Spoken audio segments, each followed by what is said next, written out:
Tu te sens fatigué? Pas juste physiquement. Je parle de cette fatigue mentale, cette agitation constante dans ton esprit, cette sensation d'être toujours en train de courir, sans jamais vraiment arriver nulle part. Tu te réveilles le matin, et avant même de poser un pied hors du lit, ton esprit est déjà assiégé par l'inquiétude, les obligations, les doutes, les notifications, les regrets d'hier, les attentes de demain. Tu ressens ce vide parfois, ce genre de silence intérieur qui ne ressemble pas à la paix, mais à une absence. L'impression que, malgré tout ce que tu fais, tout ce que tu accomplis, il manque quelque chose. Je vais te dire une vérité dure, mais nécessaire. Ce mal-être intérieur, ce n'est pas le monde qui te l'impose, c'est toi qui l'entretiens, inconsciemment. Parce que tu as oublié une chose fondamentale. Tu as oublié que la paix intérieure ne se trouve pas à l'extérieur de toi. Elle ne s'achète pas, elle ne se gagne pas, elle ne se mendie pas, elle se cultive, ici, dans ton esprit. Ce que je vais te partager aujourd'hui, ce n'est pas une philosophie de salon. Ce n'est pas une citation Instagram ou une promesse magique pour aller mieux en 5 minutes. Non.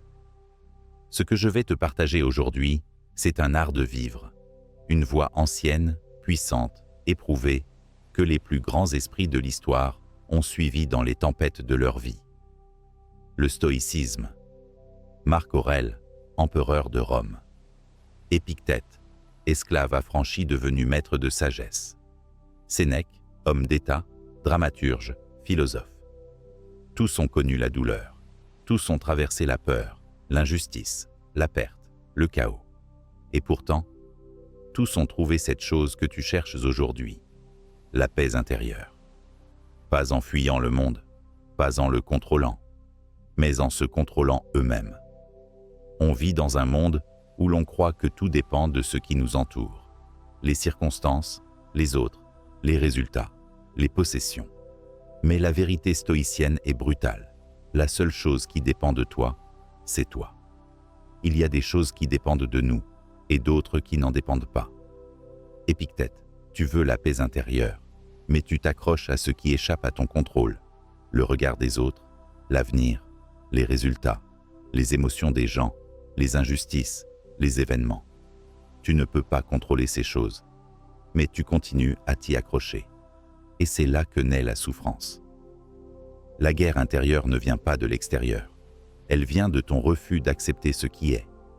Ton esprit résiste à la réalité, et c'est ce conflit intérieur qui t'épuise. Le stoïcisme, c'est l'art de mettre fin à cette guerre, non pas en fuyant les problèmes, mais en changeant ta relation avec eux, en t'entraînant à vivre en accord avec la nature des choses. On confond souvent le stoïcisme avec l'indifférence. C'est une erreur. Le stoïcien ne fuit pas les émotions, il les observe, il les comprend, il les maîtrise. Il n'est pas insensible, il est libre. Quand tu comprends que la souffrance naît de ton jugement, pas de la chose elle-même, tu reprends le pouvoir.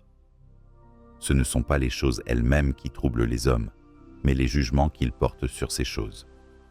Épictète, un retard, une critique, une rupture, une trahison, un échec. Tout cela n'a le pouvoir de te détruire que si tu le laisses faire. Tu peux pleurer, tu peux ressentir, mais tu n'es pas obligé de réagir comme une victime. Le stoïcien accepte la réalité, mais ne s'y résigne pas. Il agit là où il le peut et lâche prise là où il le doit. Il est comme un archer.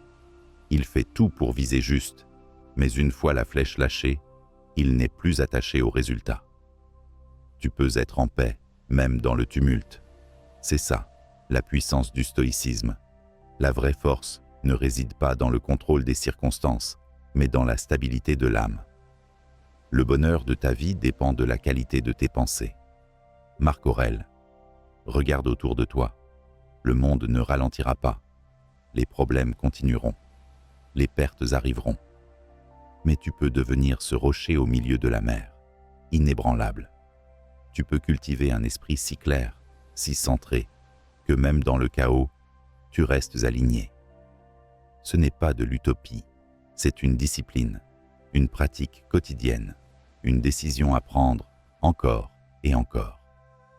Le stoïcisme n'est pas une philosophie théorique, c'est une hygiène mentale, une routine, un entraînement de chaque jour. Tu veux la paix intérieure? Alors chaque jour, tu dois observer tes pensées, remettre en question tes jugements, te rappeler ce qui dépend de toi, t'exercer à la vertu, sagesse, courage, tempérance, justice, te préparer à la perte, à l'échec, à la mort, sans t'y attacher. Commence chaque journée en te disant « Je rencontrerai l'ingratitude, l'arrogance, la tromperie, l'injustice. » Marc Aurèle. Tu vois, le stoïcien ne se fait pas d'illusions, mais il choisit sa réponse. Il se lève chaque matin non pas pour fuir la vie, mais pour l'affronter, avec calme, avec clarté, avec force. La paix intérieure, ce n'est pas un état magique, c'est un alignement, une cohérence entre ce que tu penses, ce que tu dis et ce que tu fais. Le stoïcisme t'invite à vivre en harmonie avec la nature des choses, la nature du monde, ta propre nature. Vivre en accord avec la nature, c'est vivre en accord avec la raison. Zénon de Kition, tu n'es pas là pour accumuler, tu es là pour servir, pour apprendre, pour aimer avec lucidité, pour mourir sans regret. Ta paix intérieure grandit à mesure que tu simplifies ta vie, que tu la purifies. Moins de distractions, moins d'attachement, moins d'attente, plus de présence, plus de gratitude, plus d'alignement. Maintenant, je vais te poser une question simple, mais essentielle. Regarde à l'intérieur. Sois honnête avec toi-même. Pas avec moi, avec toi. Es-tu prêt à reprendre le contrôle de ton esprit? Pas demain, pas quand ce sera le bon moment, pas quand tu auras plus de temps ou moins de stress. Non, maintenant. Parce que la vérité, c'est que le bon moment n'existe pas. Le monde ne ralentira pas. Les problèmes ne vont pas disparaître. Mais toi, tu peux changer. Tu peux décider, aujourd'hui, maintenant, de poser une pierre. Une seule. La première. Et sur cette pierre, tu vas bâtir un esprit plus calme, plus lucide, plus libre. Ce que tu dois lâcher, ce sont ces pensées parasites que tu nourris malgré toi. Ces peurs qui n'ont de pouvoir que parce que tu leur ouvres la porte. Ces attentes irréalistes, ces attachements toxiques, ces illusions de contrôle. Tu peux choisir de les lâcher. Tu peux choisir de respirer, de voir la réalité telle qu'elle est et de devenir enfin celui, celle qui ne fuit plus la vie, mais qui l'affronte avec clarté, avec présence, avec force. Es-tu prêt à faire ce que peu de gens font? Te discipliner, t'élever, apprendre à penser par toi-même, à chercher la paix là où elle a toujours été, silencieuse mais vivante, présente mais négligée, en toi.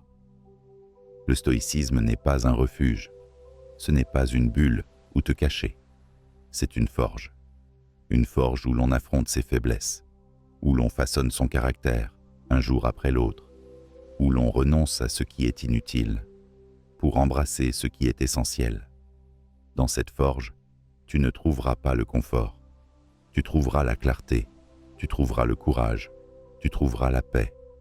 Si cette vidéo t'a parlé, partage-la et garde ceci en mémoire.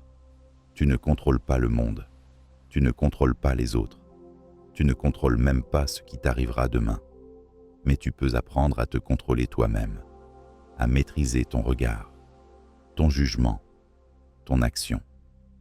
Et c'est là que commence la paix. La paix, ce n'est pas un lieu, c'est un choix que tu peux faire maintenant.